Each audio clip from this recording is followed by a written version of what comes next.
One, it is Keating It Real here with the one and only infamous Tracin Wallace, man. It's been a ride. No, I've known you for a while. We're super excited to have you on.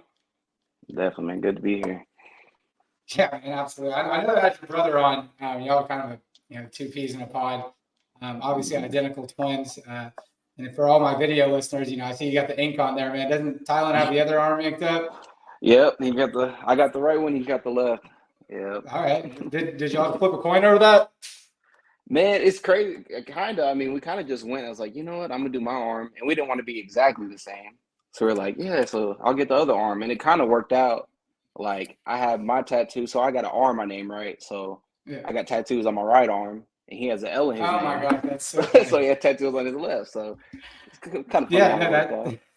that makes complete sense, man. That makes complete sense. But yeah, it's been kind of a roller coaster. You kind of grew up like right down the street from me, over going to school at South Hills High School, and not a lot of people know your background, man. I know that you've been super open with me. I've known you for a couple of years now, and I know your story, and I'm also like a football junkie. But kind of explain to people, what's going on with it. Like, so what? You started off as a quarterback over at South Hills? Yeah, so going to high school, I played quarterback mostly my whole life growing up. So went to South Hills, started a quarterback as a freshman, played about basically Well, did I lose you there? look, Tylen There calling we me go. right now. Tylen called me. Look. But yeah, so going in it, going to high school, played quarterback all my life. Went into South Hills, started as a freshman. Man, Tylen Wallace is blowing Tracing up right now. He gonna keep blowing my phone up if I don't text him back. Yeah, no, I got three younger brothers, man. I totally get it. Man, Yeah, tell him to chill out, man. He had his time on the no. ProbsCast. Look, I'm on. Yeah, he just got out of meetings with camp. Oh, yeah, he's driving the Hellcat home, Okay. right? Look, yep, he ain't Yeah. lying. But yeah, so you're a quarterback over at South Hills High School. Mm-hmm. Absolutely amazing. But I posted your highlights before. Yeah. Like I said, I've known you for years, and it was awesome kind of keeping up with you in that aspect. But you were the quarterback, and then Tylen was the receiver. Mm-hmm. Yeah, threw a lot of touchdowns to him, you know. So just going into that, and you know that, but going in, played freshman year, played pretty decent. Sophomore year was killing it. And then going into my junior year, had a scrimmage. Then that was the first time I tore my ACL in a scrimmage preseason before the season started. So I had to miss my whole junior season. And then going into senior season, I was coming off the rehab, played 2 games and then got hurt again, I think in that third game preseason, right before regular season started. So tore my ACL two times, junior and senior year in high school. But, kind of worked out because most of our offers came from my sophomore year, so me and Tylen had pretty much the same offers at that time. So and then OSU was being, one of the first ones. And I forgot to mention we committed as sophomores as well. So, we kind of just once we committed, we kind of stayed true Yeah, through the whole genius marketing. process. Yeah. If I were you, well, what all these kids these days, I mean, you look at Quinn Ewers, he said, no, I'm not playing my senior year. You could have just pulled one of those, man. Just been like, Man. At that point, I'm taking off to yeah. prepare for Oklahoma State, and I'm already committed, so it makes the most sense for Well, me, hey, if I was getting that NIL deal, I would too. Shit. Yeah, well, NIL so new. It was kind of weird seeing that it came out right after y'all forgone. Because I mean, you look at some of these athletes from the past. I mean, Mike Gundy, even back in the '80s, his deals would have been absolutely sweet. Oh, would have been insane, man. So, what was that like coming into Oklahoma State with what you had 2 ACL tears? Mm-hmm. Yeah. So, what was that like coming in? Yeah, so coming in, typically when you come in as a freshman anyway, most of the time you redshirt, which was I planned on doing anyway. That we talked about it with Coach Glass and everybody coming in, pretty much knew I'm still going to rehab, at least take a year to redshirt, sit back in the court. At that time, I was in the quarterback room, so I was, at that time, Jelani Woods was a quarterback with me. Yeah, Taylor, Jelani Woods. Taylor Cornelius, Mason Rudolph. all those guys were all in the same room. And there's a funny picture. I have to find it and send it to you, but there's a picture of me standing next to those guys, and remind you, Corn Dog 6'4". Yeah. And Jelani was 6'7", and Woodty was like 6'5", and I'm over here at like touching 6 foot, standing next to all these guys, and look like I don't belong. But so No, yeah, that makes a lot of sense. Yeah, I forgot that Jelani was the quarterback because he wasn't, in my opinion, like he was a very underutilized tight end, and especially with his size and stature. Like I have a photo next to him, Josh Sills, and then Logan Carter, and I'm 5'10", and that's with shoes on, and so I'm like, dude, we look at the AT&T bars. I was like, why'd y'all make me stand in this position? But yeah, no, I get it, man. They were absolute. They're tall dudes, and I've stood next to you and Thailand, and I can only imagine what that's like. But speaking of kind of off track, but like, what was the deal with Jelani Woods? Like, why didn't he what was the position change for him? Man, I honestly couldn't tell you like exactly what it was. I feel like just everybody has their own, especially once the transfer portal became a thing, everybody just felt like they could take their own path, and obviously it worked out for them, but but everybody just felt like they could take their nowadays now, especially with NIL now, that doesn't help at all. But having the transfer portal with NIL, people just feel like they can venture out and do their own thing. So, no knock to anybody that does it, but it's just an opportunity that they see, they think that'll help them, and they think it's better. No, yeah, and I don't knock the transfer portal at all personally. Like especially like going to Oklahoma State and kind of being around you and all the other athletes. It gets a lot deeper than just an athlete on the field. So I understand it to an extent. Obviously, only whenever it benefits Oklahoma State. However, I understand the freedom and everything like that, but now that you're in this coaching role, I mean, like what it's got to be like absolute hell not knowing what your roster is going to be like ever. Yeah, it's definitely something you always got to think about, especially because it's, you never know, as as everybody knows, you never know what's going to happen or who's going to jump in or, so yeah, it doesn't make the job more relaxing if if that makes sense. Yeah. But yeah, it's definitely something, it's hectic, so something I always watch. Personally, I thought it was like, Gundy's kind of been known to like not want to play freshman quarterbacks. That's like always been kind of his shtick. I mean, you get it. You walked in as a quarterback, but like whenever I saw that change, and I was like, well, shouldn't Gundy be like super pro in like transfer portal? Because like now he never has to have another freshman quarterback. You just pick up one out of the transfer portal almost every year. Yeah, it's tough. I mean, there's a lot of ways to play with it. There's obviously a bunch of different combinations of things you can do. You could take a younger guy that's probably played a year and then take a more, like you said, take an older guy that's played a lot and then have them every year. But I mean, obviously there's all kinds of different ways you can piece it together and put it. Yeah. That makes a lot of sense. I mean, like, I'm not probing for Gundy questions or anything like that. I just was always a thought in my head where I was like, oh, this should be like paradise, especially with like, well, we got friend of the podcast, Alan Bowman's been on. That dude, he sounds like a quarterback. Yeah. Yeah. Like you told me before I had talked to him, you were like, he's a really cool guy. And I was like, man, I hope so. Because, I love supporting the DFW kids. Obviously, we're from the same area. And, man, I did a lot of research on him. And it's about time we get a redheaded quarterback in there. Look, yeah, man. Yeah, he's a good dude, man, for sure. For sure. Yeah, he's a super interesting guy. But ultimately, when it comes to, like, the time – so, what, you've been doing coaching for 2 years now or 3 years? So, student assistant since 2019. So, that's, 3 or 4? And then I just became GA, like, as of this year. So, the beginning of this year. So, you're working on your master's. Yeah. And I should be done with that here coming up in August. So. Okay. And then what are you planning on continuing coaching? Yeah. Just keep on, since I just stepped into this GA role, just keep rolling with it and, just keep going. There we go. Sorry, I got an audio problem there for a second. Yeah, that makes a lot of sense. I mean, and obviously, I can't harp on it enough.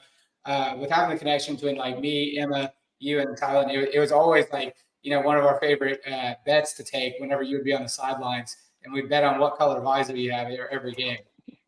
Yeah, Yep, just have some kind of different colored out there, you know.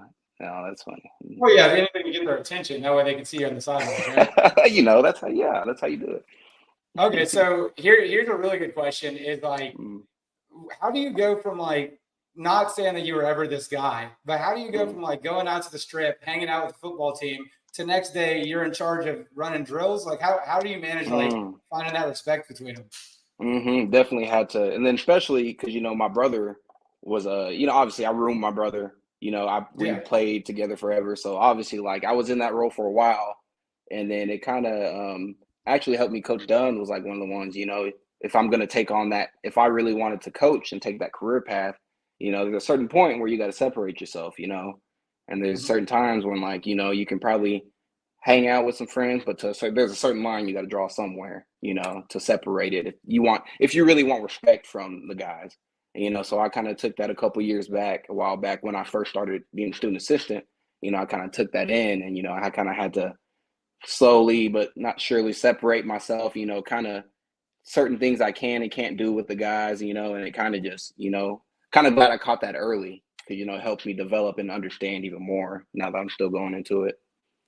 No, that makes complete sense. Yeah, I've always wondered what that was going to be like because, Stillwater's really small. Like it's easy to get eyes on you, and word travels Mm-hmm. fast in a small town, and there's not a whole lot of things to do. So it's easy to run into each other at the same places. Mhm. But I think that's what also kind of makes it so great is like the times that I was going out and I got to meet certain people just because I ran into them like that. And people ask me all the time how I bring so many great guests like yourself on this podcast. And I'm like, man, I was always on the strip. There's never a night Yeah. where I wasn't able to meet someone.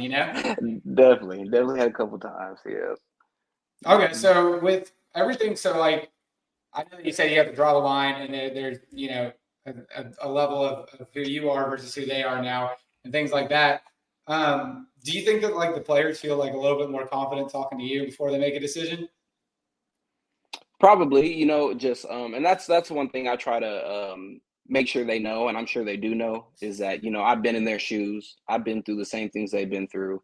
I've been there, and I'm pretty close to the same age as some of those guys, if not a couple years older. So, and I try to relate to those guys as well. So that's one thing I try to let them know is like they can come if you got any question about anything. There's not really anything you can't come talk to me about. No, that makes a lot of sense. Yeah, and I think that it's college football. You hear rumors from everywhere. I've heard a million different things, and unless I hear it from that human being, I don't necessarily believe it.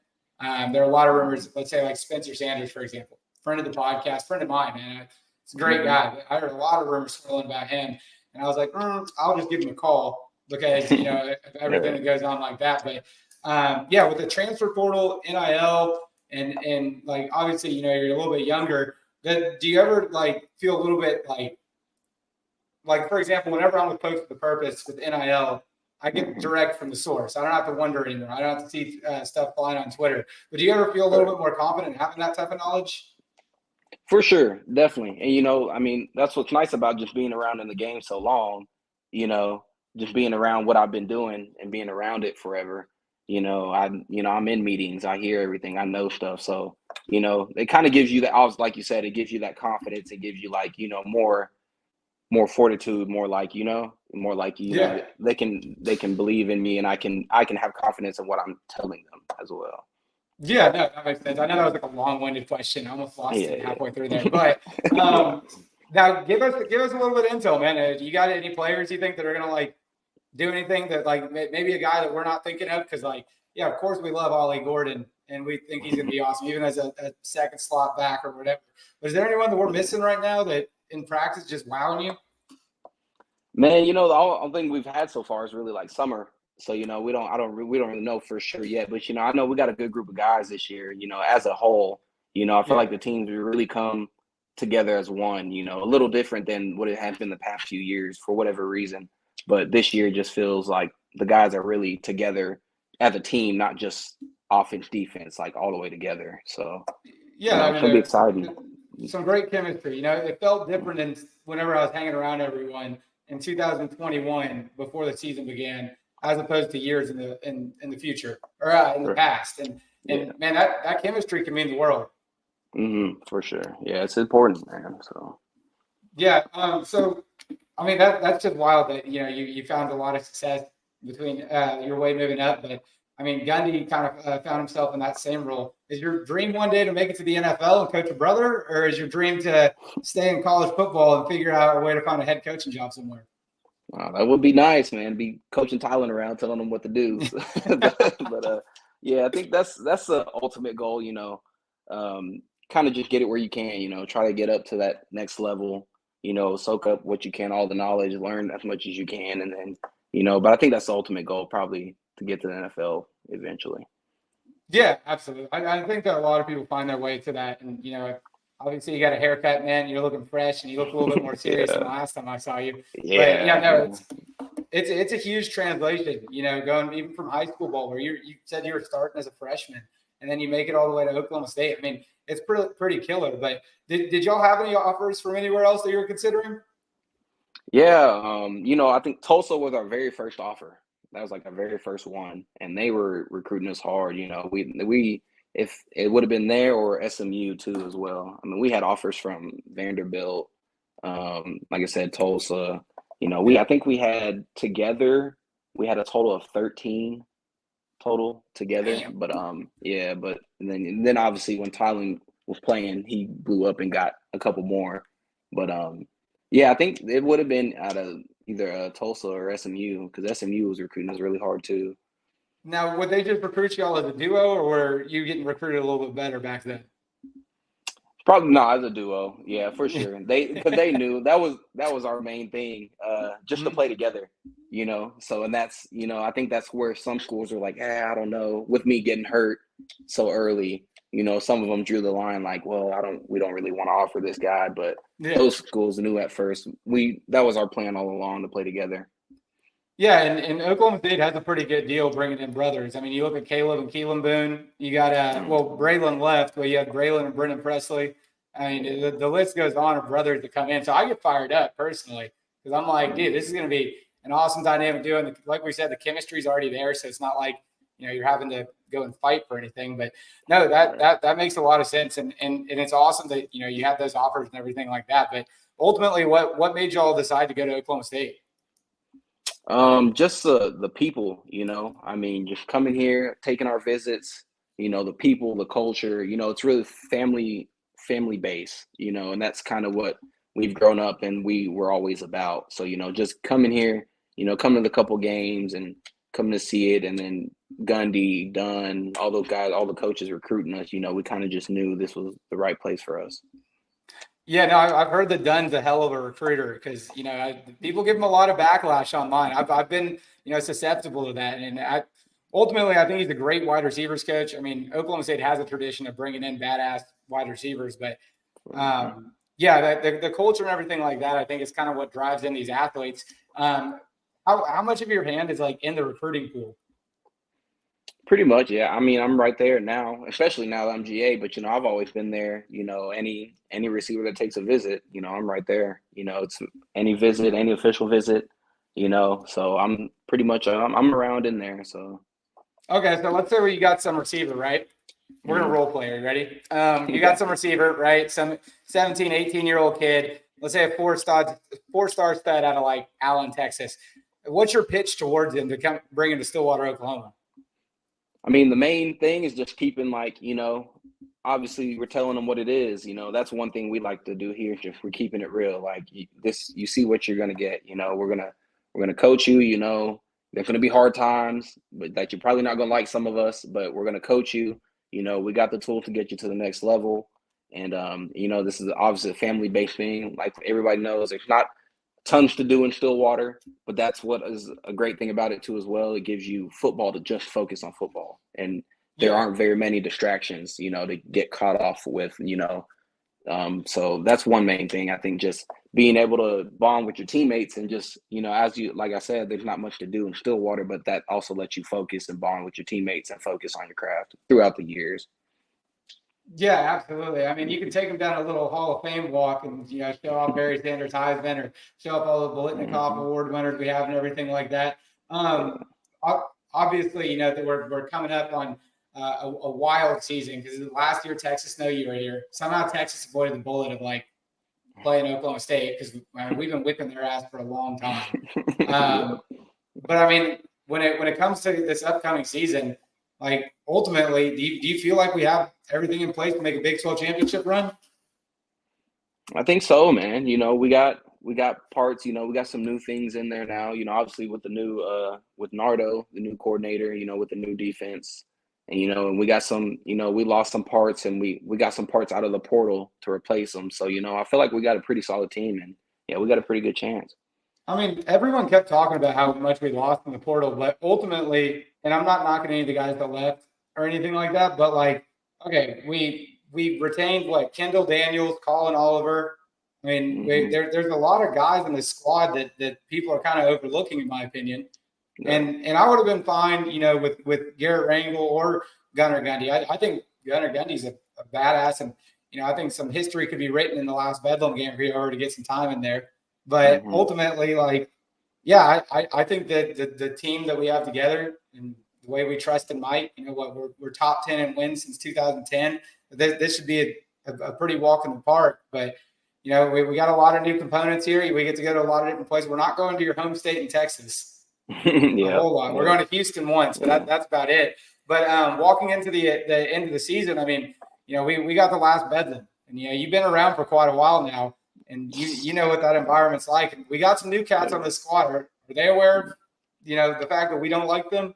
Oh yeah. They're pretty. Yeah, they may pretty much know that when they come on their visits, and they find out pretty quick. So yeah, and if not, they'll get a pretty fast awakening once that game comes around. So yeah, I mean, you pop off on Twitter at any point and see they call me like they live rent free in my head and all this stuff. I'm like, it's a rival. I don't. There's nothing else to talk about right now. So clearly, I'm going to beat this beehive. But no, that makes a lot of sense, man. And Alan Bowen had me fired up walking into the Bedlam game.